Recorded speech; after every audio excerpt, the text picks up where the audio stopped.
What I want to look at here is something called binding energy, and the questions come up. You do it in level 3, of course, and part of the reason we're doing these videos is so that you can get up to speed, because term 4 being quite short. But I think we already looked at atomic mass units, or you should have, they're on the videos, and electron volts, and you know that one atomic mass unit is equal to 934 mega electron volts, and we looked at the fact that carbon-12 was used as the basis for that, and what we did was we found the mass of carbon-12, one Avogadro's number, lot of carbon-12 atoms or nuclei equals 12 grams. We did the calculations, we divided through by the number of atoms or nuclei and got the mass, and we worked out this average sort of mass for a nucleon, and converted that atomic mass unit into electron volts. Now the thing is though that if you actually, so one atomic mass unit, we can see that this would have each atomic mass unit being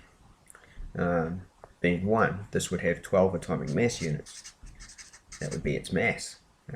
That's a packed carbon nucleus with its 6 protons and neutrons, right? So you've got this packed nucleus with its 6 protons, 6 neutrons, right? And each nucleon has an average mass of 1. So per nucleon is 1 atomic mass unit.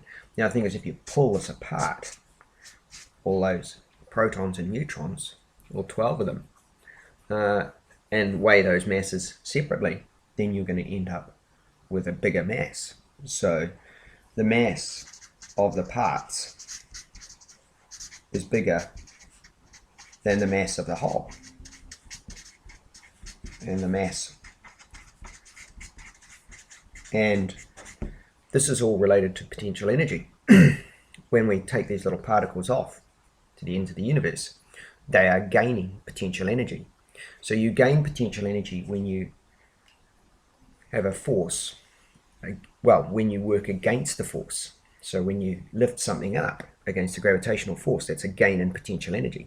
So when you pull this nucleus apart, you've got a gain in potential energy. You're pulling against a strong force. So this little distance here is down to about 10 to the minus 15 meters, right? So at that point, you've got this incredibly strong electrostatic repulsion between the protons, but you've got now this new third force, the strong force, which is the force of attraction within the nucleus. And so you'd have to pull against that to break the atom apart, and that would increase the potential energy. Now the thing is with that,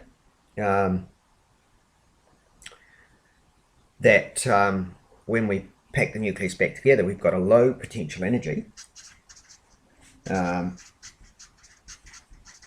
potential energy. So where'd that energy go that existed when it was separate? Well, it goes into a reduced mass. See what I'm saying?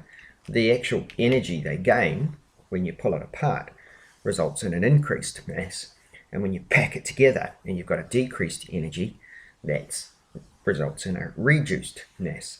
And this is called your binding energy. So the bigger the binding energy, the lower the potential energy, and the smaller the mass per nucleon, right? So, but it's all based on carbon, so it goes down to 1, doesn't it, at this point? So we can end up getting these graphs, but it seems a little non-intuitive, because the bigger the binding energy, it's not really non-intuitive, it's just words. The bigger the binding energy, then the lower the potential energy. All right.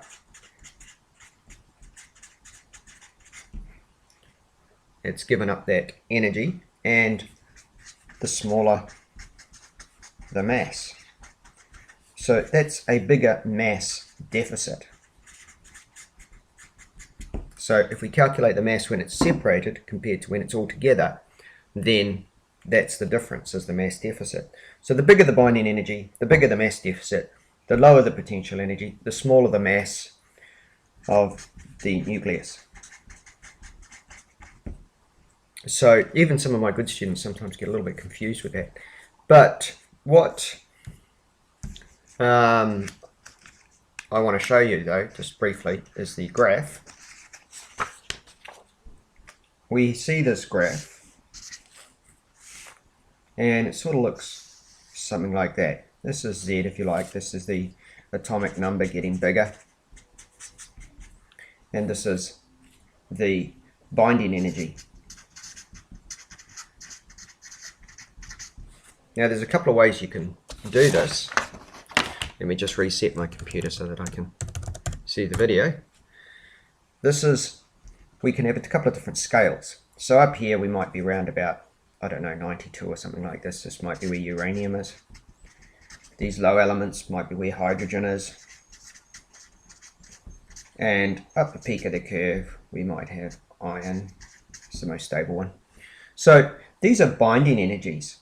And the bigger the binding energy, the more stable, right?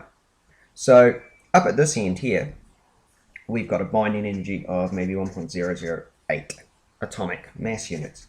So like I said before, we can do this in terms of atomic mass units, or we can do it in terms of mega electron volts. So that would come out at, I don't know, 7 to 8 mega electron volts if you do the conversion. So you can have both scales. You might have atomic mass units over there and mega electron volts over here. That would help show you what's going on.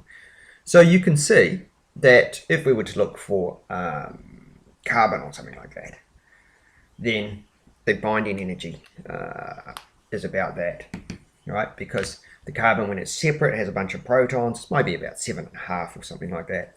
And when it's together, it's got 1 for its average. So this is up around this zone here, would be around the 1.008. Things are a little more, it can be even a little bit more stable in carbon with even bigger binding energies. So the numbers we'd be looking at for those type of atoms is 7.5, 8.5 mega electron volts.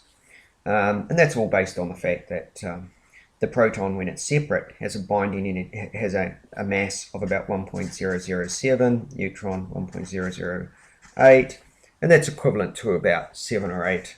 This is atomic mass units. That's equivalent to about 7 to 8 mega electron volts.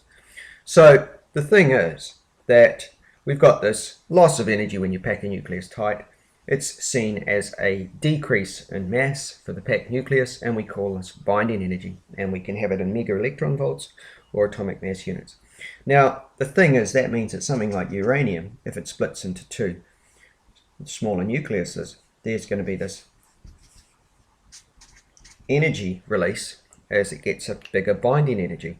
And the same thing over here, if we get 2 smaller elements and they combine, there's going to be this energy difference, an energy release, as we get a lower potential energy, a bigger binding energy in the nuclei. So this is the fusion side, and this is the fission side. You need to know this well for scholarship, because the nuclear questions tend to be explain type questions. So I think that pretty much does it.